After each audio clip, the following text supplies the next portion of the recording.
Olá, meu nome é Karen, sou estudante de farmácia da Universidade Federal do Amazonas e vou falar um pouco sobre as aplicações do CRISPR-Cas9 na sociedade.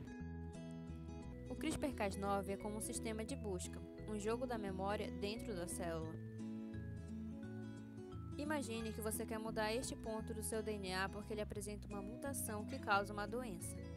Os cientistas vão criar uma cópia dessa seção chamada RNA guia e ligá-la à proteína Cas9.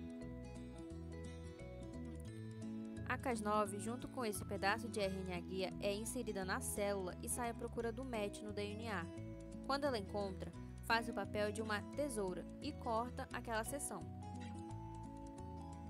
Depois disso, é possível inserir uma nova sequência no lugar ou deixar que a célula conserte a fita de DNA sozinha. A utilização de CRISPR pode levar à cura de doenças completamente ligadas a erro genético, ao melhoramento de lavouras, alimentando mais pessoas e de forma mais sustentável, a edição de animais ou insetos como mosquitos transmissores de doenças e principalmente trazer um enorme impacto na pesquisa científica, nos ajudando a entender como os genes funcionam.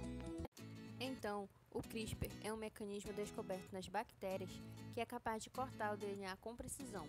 Por esse motivo, ele se tornou uma ferramenta interessante que pode ser usada em terapias para doenças genéticas. Mas o seu uso não se limita somente na edição do genoma.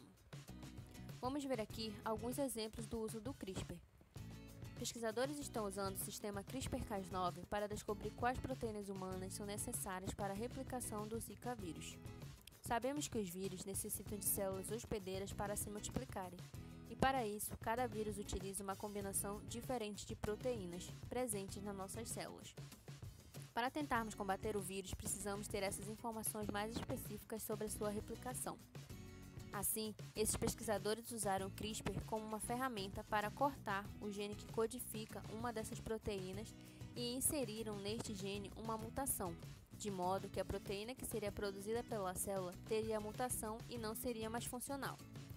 Isso foi repetido por diversas proteínas. Com esse experimento, eles poderiam observar como o Zika vírus se comportaria ao infectar uma célula que não estava produzindo uma daquelas proteínas corretamente.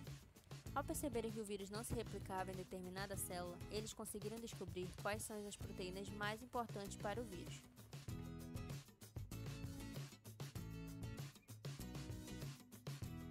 Já sabemos que a Cas9 é a enzima responsável pelo corte da dupla fita de DNA. Porém, nem sempre um corte reto, ou seja, um corte na mesma posição nas duas fitas do DNA é o mais desejado.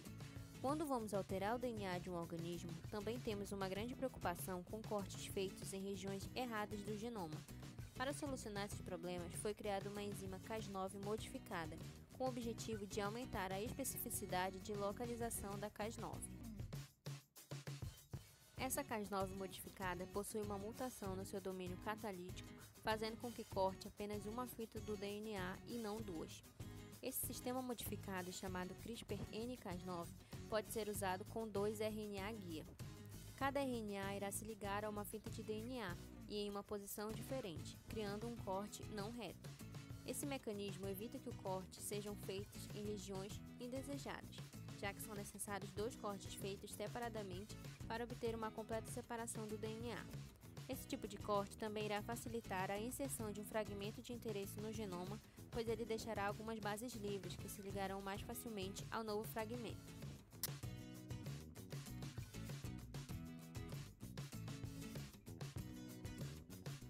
Além da N-Cas9, também foi criada a D-Cas9. Ela possui mutações nos 2 sítios catalíticos, o que a impede de cortar o DNA em qualquer uma das fitas. Essa D-Cas9 pode ser utilizada principalmente para localizar um segmento do genoma com a ajuda do RNA guia ligado a ela, mas sem cortá-lo. Como a D-Cas9 irá migrar para o destino determinado pelo RNA guia, nós podemos ligar a ela outra proteína, que também será levada até esse local específico no genoma.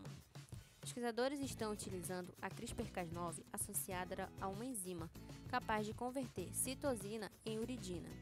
Como as células leem a uridina como se fosse timidina, essa técnica poderá ser usada para corrigir doenças causadas por mutações, onde a timidina foi substituída por uma citosina.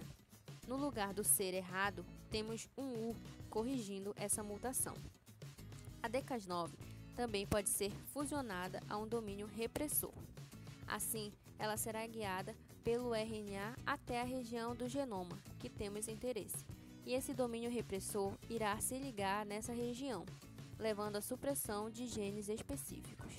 Essa técnica recebe o nome de interferência por CRISPR e o gene não conseguirá mais ser expresso. Mas se ligarmos a dCas9 a ativadores transcricionais, teremos a ativação por CRISPR. Com essa fusão, a dCas9 transportará esse ativador para o gene que queremos e então ela terá sua expressão aumentada. Também podemos ligar a dCas9 a uma proteína fluorescente como a GFP.